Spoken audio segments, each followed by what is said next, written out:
देख रहे हैं इन डार्क राजकुमार के साथ। तो चलिए बढ़ते हैं आज की कहानी की ओर। दोस्तों, मेरा नाम मनप्रीत सिंह है और मैं भटिंडा से तकरीबन 60 किलोमीटर दूर एक छोटे से गांव में रहता हूं। पेशे से मैं एक ट्रक ड्राइवर हूं, जिसके कारण मैं अक्सर देर रात तक सफ़र करता हूं। दोस्तों, जो घटना मैं आपको सुना रहा हूं ये किसी और की नहीं है, बल्कि मेरी आप बीती घटना है, जिसे याद करके आज भी मेरी रूह कांप जाती है। वो दिसंबर का महीना था। कड़ाके की ठंड पड़ रही थी और रात के तकरीबन 12:30 बज रहे थे। मैं अनाज से भरा हुआ पुराना ट्रक लेकर अपने खलासी मिट्ठू के साथ शहर की ओर जा रहा था। शहर और मेरे गांव के बीच में एक बदलूपुर नाम का गांव आता है। यहाँ करीब 3 किलोमीटर तक घना जंगल है, जिसे दिन के उजाले में भी क्रॉस करने में लोगों की फट जाती है। बदकिस्मती से उसी रात जब हम वहां से गुजर रहे थे कि तभी हमारा पुराना ट्रक एकाएक बंद पड़ गया। फिर जब मिट्ठू ने ट्रक से उतरकर देखा तो मिट्ठू ने अपने सर पर हाथ रखते हुए बोला, उस्ताद जी, ट्रक का इंजन ओवरहीट हो गया है, पानी डालकर ठंडा करना पड़ेगा। फिर जब मिट्ठू ने ट्रक के इंजन में पानी डालने के लिए पानी की कैन उठाई तो मिट्ठू एक बार फिर अपना सर पकड़कर बैठ गया। तभी मैं उसकी शक्ल देखकर समझ गया कि कैन खाली है। इससे पहले मैं कुछ बोलता कि मिट्ठू बोला, उस्ताद कैन खाली है, पर आप चिंता मत करो, मैं अभी पानी का इंतजाम करता हूँ। और ये बोलकर मिट्ठू वो लाल कैन अपने हाथ में लिए वहाँ से पानी की तलाश में निकल गया। और वहीं मैं ट्रक में बैठा मिट्ठू के लौटने का वेट करने लगा। पर जब 15 से 20 मिनट गुजर गए तो मुझे मिट्ठू की चिंता होने लगी। साथ ही अब मेरे दिमाग में वो सभी बातें घूमने लगी जो मैंने इस जंगल के बारे में सुन रखी थी। जब अगले 15 मिनट बीतने के बाद भी मिट्ठू नहीं लौटा तो मैं ही ट्रक से नीचे उतरकर मिट्ठू को ढूंढने निकल गया। कुछ आगे आने के बाद मुझे बड़ी बेचैनी और घबराहट होने लगी। मैं मिट्ठू को जोर जोर से आवाज़ देने लगा, अरे मिट्ठू, मिट्ठू कहाँ है यार? पर कई बार जोर जोर से आवाज़ देने के बावजूद भी कोई जवाब नहीं मिला। तभी मेरी नज़र उस लाल कैन पर पड़ी जो मिट्ठू लेकर आया था। मैं उस कैन के पास गया तो मैंने पाया कि उस कैन में थोड़ा पानी है। मतलब कि मिट्ठू को पानी मिल गया था, तो फिर वो कैन को यहाँ पर छोड़कर कहाँ पर चला गया। अभी मैं यही सब सोच रहा था कि मेरी नज़र एक कुएं पर पड़ी जो वहाँ से कुछ दूरी पर थे। मैं एक बार फिर मिट्ठू को आवाज़ देते हुए उस कुएं की तरफ बढ़ा। अभी मैं कुएं की तरफ बढ़ ही रहा था कि मुझे ऐसा लगा कि कुएं के अंदर से पानी की छप छप की आवाज़ आ रही है, मानो कोई कुएं से बाहर आने की कोशिश कर रहा हो। पर जब मैंने उस कुएं में झांक कर देखा तो कुएं में कोई नहीं था। पर हैरानी वाली बात तो ये थी कि उस कुएं का पानी उफान मार रहा था, मानो वो पानी कुएं से बाहर आकर मुझे खींचकर ले जाना चाह रहा हो।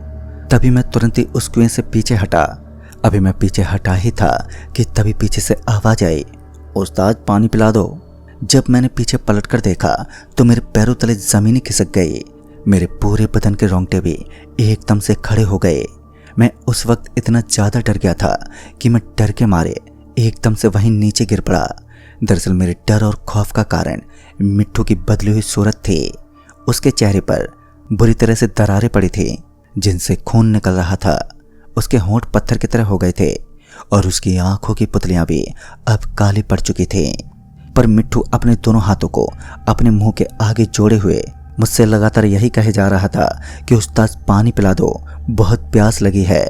मुझे उस वक्त जितना डर लग रहा था उतनी ही मिट्ठू की उस हालत पर मुझे तरस भी आ रहा था। फिर जब मैंने किसी तरह हिम्मत जुटाते हुए मिट्ठू से पूछा, मिट्ठू तुम्हारी ऐसी हालत कैसे हुई? तो इस पर मिट्ठू ने कहा, उस्ताद मैं कुएं से पानी निकाल कर वापस ही आ रहा था कि तभी बहुत से लोगों ने मुझे घेर लिया और मुझसे पानी पिलाने को कहने लगे। पर मैं उनके भयानक चेहरों को देखकर डर गया। मैंने भागने की सोची पर उन लोगों ने मुझे जाने नहीं दिया। वो सारे लगातार पानी पिलाने को कहते रहे। मुझे लगा कि अगर मैं पानी पिला दूंगा तो शायद ही मुझे जाने देंगे। ये सोचकर मैंने पानी पिला दिया। पर पानी पिलाते ही मेरे शरीर में भी उन्हीं लोगों की तरह दरारें पड़ने लगी और देखते ही देखते मैं भी ठीक उन्हीं की तरह हो गया। अब मुझे भी बहुत तेज प्यास लगी है, पर कोई पानी पिलाने वाला नहीं है। मिट्ठू की ये बातें सुनकर अभी मैं यही सब सोच रहा था कि अगर मैंने गलती से भी मिट्ठू को पानी पिला दिया तो मैं भी मिट्ठू की तरह हो जाऊंगा। अभी मेरे दिमाग में ये सब चल ही रहा था कि तभी अचानक ही वहाँ पर मिट्टू जैसे भयानक चेहरे वाले बहुत से लोग आ गए और वो सारे भी कहने लगे कि हमें पानी पिला दो। फिर मैं बिना कोई देरी के भगवान का नाम लेते उठा और सरपट भागा और सीधे ट्रक में जाकर बैठ गया। पर ट्रक तो बंद पड़ी थी, पर जब मैंने भगवान का नाम लेते हुए ट्रक को स्टार्ट किया तो ट्रक भी स्टार्ट हो गई। ट्रक के स्टार्ट होते ही मैं ट्रक को फुल स्पीड में भगाना शुरू कर दिया, पर खतरा भी टला नहीं था। वो सारे के सारे लोग मेरे ट्रक के पीछे पीछे भागे आ रहे थे। मिट्टू तो कभी सड़क के सामने आ जाता तो कभी ट्रक की छत पर बैठ जाता। मिट्टू और वो सारे लोग लगातार यही कहे जा रहे थे कि पानी पिला दो, पानी पिला दो। पर मैं ट्रक भगाता रहा जब तक कि उन लोगों ने पीछा नहीं छोड़ा। फिर जब अचानक वो सारे लोग वहाँ से गायब हो गए तो मुझे लगा कि जान बच गई है। पर तभी ट्रक एक बार फिर एक झटके के साथ बंद पड़ गई। अब ट्रक के बंद पड़ते ही मेरा डर फिर से लौट आया, क्योंकि अभी मैं उस जंगल के दायरे में ही था। रात के 3 बजने को आए थे। डर ने मेरे सोचने की शक्ति अब पूरी तरह से छीन ली थी। अभी इसी उधेड़-बुन में था मैं कि अब क्या करूं, कि तभी मुझे उस सड़क पर सब्जी ले जाने वाला एक ऑटो रिक्शा आता दिखाई दिया। उस ऑटो वाले को देखकर मुझ में थोड़ी उम्मीद जगी और मैं ट्रक से उतरकर उस ऑटो वाले को रोकने के लिए इशारा करने लगा। पर न जाने क्यों उस ऑटो वाले ने अचानक ही ऑटो की स्पीड और बढ़ा दी। अब वो और तेजी से मेरी तरफ आने लगा, मानो वो मुझे कुचलते हुए वहाँ से चले जाना चाहता हो। तभी मैं चिल्लाते हुए कहने लगा, अरे भाई साहब मेरी मदद करो, मैं मुसीबत में हूँ। पर मेरे बार बार मदद की गुहार लगाने के बावजूद भी उसने स्पीड कम नहीं की। शायद वो डरा हुआ था मुझे इतनी रात में इस रास्ते पर अकेला देखकर।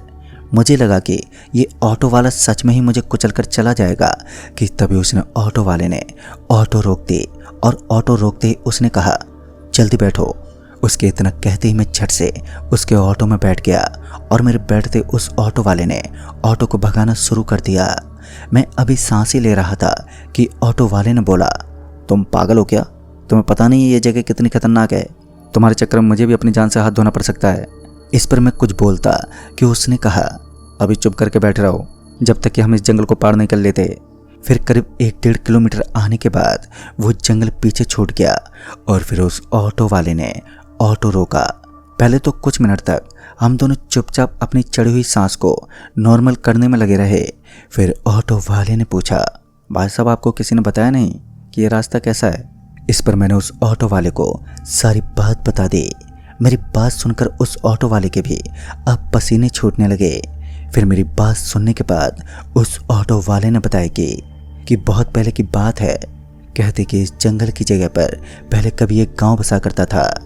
इस गांव में रसूखदार लोग अक्सर गरीबों और मजदूरों पर जुल्म करते थे। कहते कि गांव के सबसे अमीर सेठ के पास एक आदमी काम करता था जिसका नाम गुलमा था। गुलमा बहुत ईमानदार था और मेहनती भी, पर उस सेठ को वो फूटी आंख नहीं सुहाता था। वो सेठ उसे हर वक्त खरी खोटी सुनाता रहता था। एक रोज सेठ की बेटी छत से नीचे गिर पड़ी, पर उस समय गुलमा के अलावा वहां पर कोई मौजूद नहीं था। तभी गुलमा ने फौरन गुड़िया को उठाया और सही समय पर अस्पताल पहुंचा दिया, जिससे गुड़िया की जान बच गई। पर उस सेठ को इस बात का गुस्सा था कि गुलमा ने उसकी बेटी को कैसे छुआ, और इसी तहस में उसने गुलमा को उसकी औकात दिखाने के लिए बहुत पीटा, यहाँ तक कि धारदार चाकू से उसके पूरे शरीर में चीरा लगवा दिया और साथ ही गांव के कुएं से लगे एक पेड़ पर लटका दिया। गुलमा 3 दिनों तक उस पेड़ से लटका तड़पता रहा। आते जाते लोगों से पानी पिलाने को कहता रहा, पर सभी लोग उस सेठ से डरते थे, जिस वजह से कोई भी बेमतलब का मुसीबत नहीं लेना चाहते थे। तभी गुलमा तड़प तड़प कर उसी पेड़ पर मर गया। मरते मरते ये बोल गया कि सबकी मौत मेरी जैसी ही होगी, और हुआ भी कुछ वैसा ही। फिर कुछ ही सालों में उस गांव में भयानक सूखा पड़ गई और सारे के सारे लोग मर गए। पर कुछ लोगों का कहना है कि गुलमा ने अपना बदला लिया है और वो बदला लेने के बाद यहीं पर रहता है। दोस्तों, अब तक सुबह हो चुकी थी और मैं भी वापस लौट आया, पर आज भी कभी उस रास्ते से गुजरना होता है तो मुझे मिट्टू की आवाज़ सुनाई देती है, जो आज भी यही कहता है, उस्ताद मुझे पानी पिला देते। तो दोस्तों, इस कहानी में बस इतना ही। तब तक के लिए बाय एंड टेक केयर।